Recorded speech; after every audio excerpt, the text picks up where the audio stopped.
આજના પોરમાં ભેંસ બચ્ચાને જન્મ આપવાની તૈયારીમાં હતી. ફાઇનલી ભેંસે બચ્ચાને જન્મ આપી દીધો. પછી આખી રાતના થયા ઉજાગરા.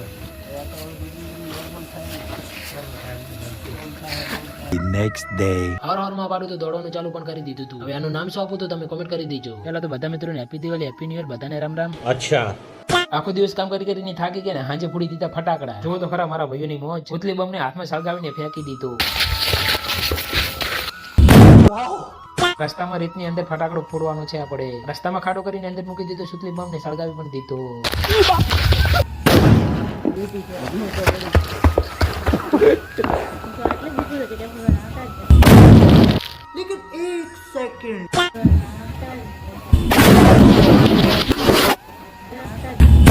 આ ભાઈઓને તો જો ટેટા સળગાવીને આપણા ઉપર નાખે છે. થોડી વાર ફટાકડા ફોડવાની ભૂલાઈ રમજો. ફટાકડા ફોડી દે ને. હવે મળીએ નવા વિડીયોમાં. દિવાળીના બધા મિત્રોને રામ રામ. મારી જિંદગીની સફર જોવા માટે ફોલો કરી દો.